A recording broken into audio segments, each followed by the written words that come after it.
Hi everybody, how you doing out there? Are you ready to find out what happens next in The Wizard of Oz? I cannot believe that Dorothy actually did kill the witch, even though she really didn't mean to do it, but she did.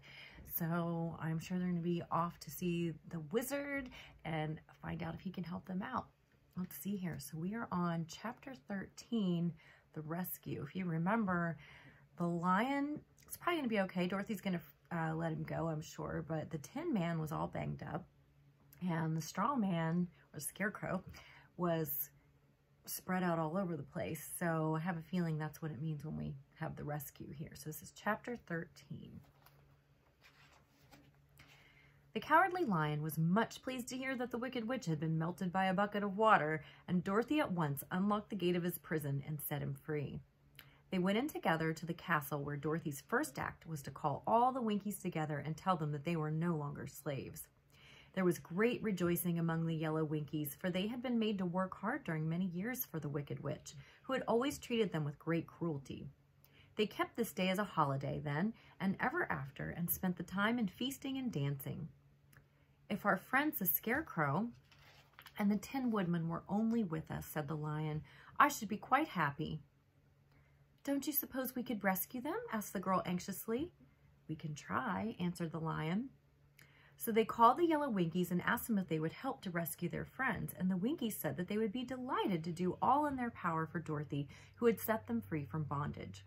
So she chose a number of the Winkies who looked as if they knew the most, and they all started away. They traveled that day and part of the next until they came to the rocky plain where the Tin Woodman lay all battered and bent. His axe was near him, but the blade was rusted and the handle broken off short. The Winkies lifted him tenderly in their arms and carried him back to the Yellow Castle again, Dorothy shedding a few tears by the way at the sad plight of her old friend, and the Lion looking sober and sorry. When they reached the castle, Dorothy said to the Winkies, Are any of your people tinsmiths? Oh, yes, some of us are very good tinsmiths, they told her. Then bring them to me, she said, and when the tinsmiths came, bringing with them all their tools in their baskets, she inquired, Can you straighten out those dents in the Tin Woodman and bend him back into shape again and solder him together where he is broken? The tinsmiths looked the woodman over carefully and then answered that they thought they could mend him so he would be good as ever. So they set to work in one of the big yellow rooms of the castle and worked for 3 days and 4 nights, hammering and twisting and bending and soldering and polishing and pounding at the legs and body and head of the Tin Woodman, until at last he was straightened out into his old form and his joints worked as well as ever. To be sure, there were several patches on him, but the tinsmiths did a good job, and as the woodman was not a vain man, he did not mind the patches at all. When at last he walked into Dorothy's room and thanked her for rescuing him, he was so pleased that he wept tears of joy. And Dorothy had to wipe every tear carefully from his face with her apron so his joints would not be rusted. At the same time, her own tears fell thick and fast at the joy of meeting her old friend again, and these tears did not need to be wiped away.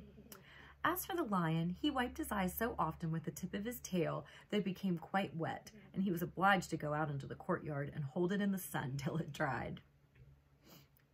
If we only had the Scarecrow with us again, said the Tin Woodman. When Dorothy had finished telling him everything that had happened, I should be quite happy. We must try to find him, said the girl. So she called the Winkies to help her, and they walked all that day and part of the next until they came to the tall tree in the branches of which the winged monkeys had tossed the Scarecrow's clothes. It was a very tall tree, and the trunk was so smooth that no one could climb it. But the woodman said at once, I'll chop it down and then we can get the Scarecrow's clothes. Now while the tinsmiths had been at work mending the woodman himself, another of the Winkies, who was a goldsmith, had made an axe handle of solid gold and fitted it to the woodman's axe instead of the old broken handle. Others polished the blade until all the rust was removed and it glistened like burnished silver. As soon as he had spoken, the Tin Woodman began to chop, and in a short time the tree fell over with a crash when the Scarecrow's clothes fell out of the branches and rolled off on the ground. Dorothy picked them up and had the Winkies carry them back to the castle, where they were stuffed with nice clean straw, and behold, here was the Scarecrow, as good as ever, thanking them over and over again for saving him. Now they were reunited. Dorothy and her friends spent a few happy days at the Yellow Castle, where they found everything they needed to make them comfortable. But one day, the girl thought of Aunt Em and said, "We must go back to Oz and claim his promise." "Yes," said the Woodman, "at last I shall get my heart."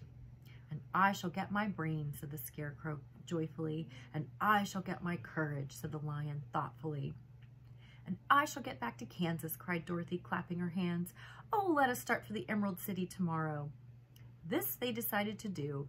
The next day they called the Winkies together and bade them goodbye. The Winkies were sorry to have them go, and they had grown so fond of the Tin Woodman that they begged him to stay and rule over them and the yellow land of the west.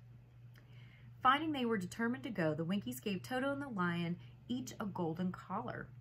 And to Dorothy they presented a beautiful bracelet studded with diamonds. And to the Scarecrow they gave a gold-headed walking stick to keep him from stumbling. And to the Tin Woodman they offered a silver oil can inlaid with gold and set with precious jewels. Every one of the travelers made the Winkies a pretty speech in return, and all shook hands with them until their arms ached. Dorothy went to the witch's cupboard to fill her basket with food for the journey, and there she saw the golden cap. Did you remember the golden cap? I kept thinking about that golden cap. She tried it on her own head and found that it fitted her exactly. She did not know anything about the charm of the golden cap, but she saw that it was pretty, so she made up her mind to wear it and carry her sunbonnet in the basket. Then, being prepared for the journey, they all started for the Emerald City, and the Winkies gave them 3 cheers and many good wishes to carry with them. So somehow she's going to have to call in those winged monkeys, right?